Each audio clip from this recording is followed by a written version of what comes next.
বন্ধুরা, অনুদির রান্নাঘরে তোমাদের আরও একবার ওয়েলকাম। তো বন্ধুরা, আমি আবার আজকে হাজির হয়েছি মাছের আবার আরেকটা রেসিপি নিয়ে। সেটা হচ্ছে বাটা মাছের রেসিপি। তো বাটা মাছ আমাদের বাড়িতে প্রতিদিনই প্রায় সকলের বাড়িতেই আসে এবং সকলেই আমরা নানা ধরনের খুব সুন্দরভাবেই রান্না করি। তো চলো আজকে আমি কীভাবে প্রসেসে আরেকটা সুন্দর রান্না করি সেটা তোমাদের সাথে আজকে শেয়ার করব। এটার নাম হচ্ছে কালো জিরে বাটা দিয়ে সাবেকি বাটার ঝোল। তো চলো পরপর স্টেপগুলো দেখে নিই। তো বন্ধুরা দেখো, আমি এই বাটা মাছের জন্য অলরেডি বাটা মাছটাকে আমি নুন হলুদ আগে থেকেই মাখিয়ে রেখেছিলাম। নুন হলুদটা যদি আগে থেকে মাখিয়ে রাখো, মাছের মধ্যে নুনটা খুব সুন্দর ঢোকে এবং টেস্টটাও খুব ভালো হয়। তো আমি আগে থেকেই নুন হলুদটা মাখিয়ে রেখেছি, সেটা তোমাদের আর দেখাতে পারলাম না। তো চলো এবার মাছটাকে ভেজে নিই। তো বন্ধুরা দেখো, আমি কড়াইতে অলরেডি তেল বসিয়ে দিয়েছি, তেলটা গরম হয়ে গেছে। এবার মাছগুলোকে আমি ভালো করে ভেজে নেব।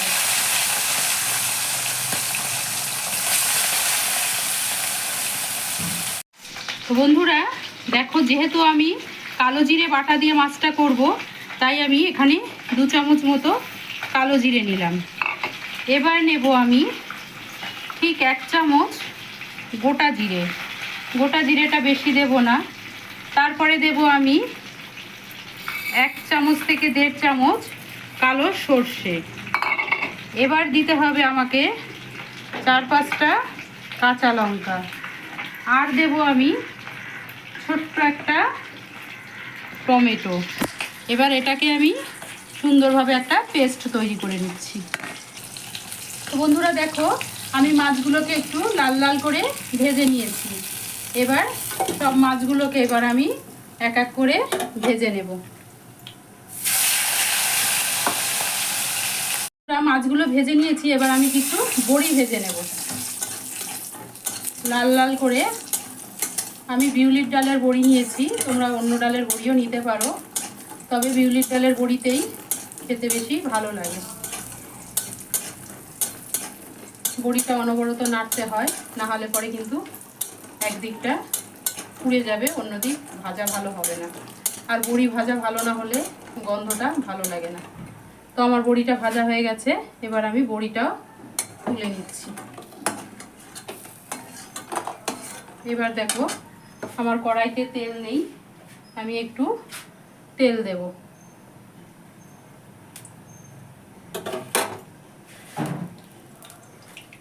এবার আমি এই তেলের মধ্যে ফোড়ন দেব।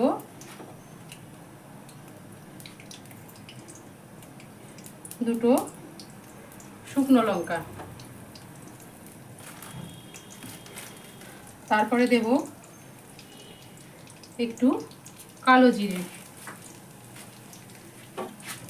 এটাকে একটু নেড়ে নিয়ে এবার দিতে হবে আমাকে 1 চামচ আদা বাটা। আদাটা দেওয়ার সাথে সাথে এবার আমি যে পেস্টটা করে রেখেছিলাম, দেখো পেস্টটা দিয়ে দিলাম। কালো জিরে, অল্প গোটা সর্ষে আর অল্প গোটা সর্ষে, কালো জিরে আর দিয়েছি তোমার কি বলে গোটা জিরে, কালো সর্ষে, কি দিলাম, জিরে, কালো জিরে, হ্যাঁ জিরে, কালো জিরে আর গোটা সর্ষে। কালো সর্ষেটা দেবে।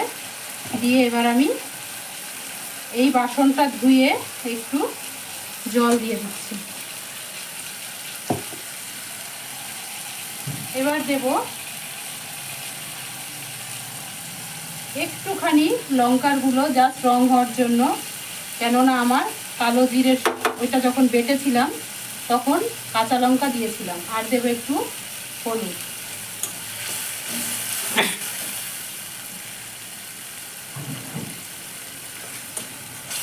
দিয়ে এবার আমি মশলাটাকে সুন্দর করে কষে নেব।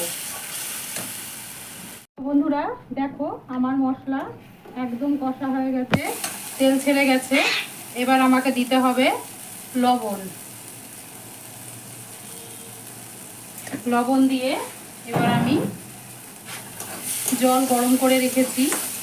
আমি সব সময় বলি আমি গরম জল দিই রান্নাতে, তো গরম জল করে রেখেছি, এবার গরম জলটাকে আমি ঢেলে দিচ্ছি।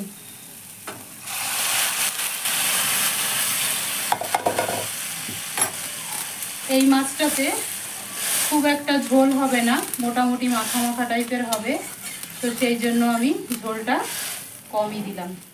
এবার আমার ঝোল, যেহেতু গরম জল, ঝোলটা ফুটে গেছে, এবার আমি মাছগুলোকে ছেড়ে দিচ্ছি।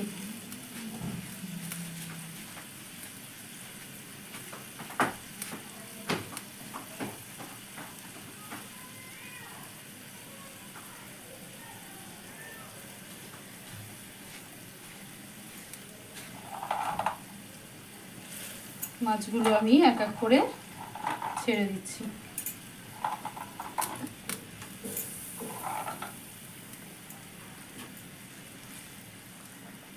একটু বাদে ঝোলটা আরেকটু শুকোলে আমি বড়ি দেব, তার আগে দেব কিছু চেরা কাঁচা লঙ্কা। এবার আমি ঢাকা চাপা দিয়ে 2 মিনিট হতে দেব। বন্ধুরা দেখো, আমার ঝোলটা অলরেডি হয়ে গেছে। এখন আমি বড়িগুলোকে দিয়ে দিলাম।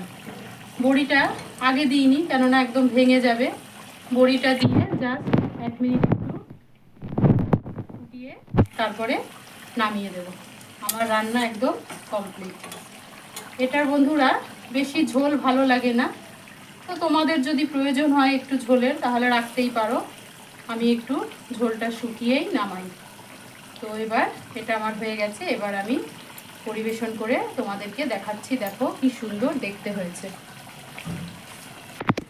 তাহলে বন্ধুরা দেখতে পেলে আমি বাটা মাছ দিয়ে কি সুন্দর একটা অদ্ভুত খেতে হয়। তোমরা শুধু প্লিজ আমার উপর বিশ্বাস রেখে রান্নাটা করো, আর লাস্টে কাঁচা লঙ্কা আর গন্ধরাজ লেবু দিয়ে এটা দিয়ে ভাত, গরম ভাত খাবে। তোমরা আমাকে বলবে সত্যি দিদি ঠিকই বলেছো, এটা হয়ে গেলে আর মাছ মাংসের দিকে তোমরা তাকাবেও না। অদ্ভুত খেতে হয় বড়ি দিয়ে, এই কালো জিরে বাটা দিয়ে। তোমরা অবশ্যই এই রেসিপিটা বাড়িতে প্লিজ ট্রাই করো এবং আমাকে জানিও কেমন লাগলো। তো বন্ধুরা, আজকে আমার এই রান্নাটা যদি তোমাদের ভালো লেগে থাকে তাহলে পরে বন্ধুবান্ধবের মধ্যে প্রচুর শেয়ার করো, লাইক করো, কমেন্টস করো, এবং কমেন্টস করে কিন্তু আমাকে জানাতে ভুলো না তোমাদের রান্নাগুলো কেমন লাগছে। তো তোমরা যদি কমেন্টস না করো তাহলে আমি কি করে উৎসাহ পাবো বলো? প্লিজ আমার পাশে এইভাবে থেকো। তোমরা যেভাবে আছো আমি আশা রাখছি তোমরা সবাই আমার পাশে এইভাবে থাকবে। তাহলে বন্ধুরা আজকের মতো চলি, অন্য দিন দেখা হবে আবার অন্য কোনো রেসিপি নিয়ে তোমাদের সাথে, তখন আবার হাজির হব। চলো, সবাই ভালো থেকো, সুস্থ থেকো, ঠাকুরের কাছে এটাই কামনা করি।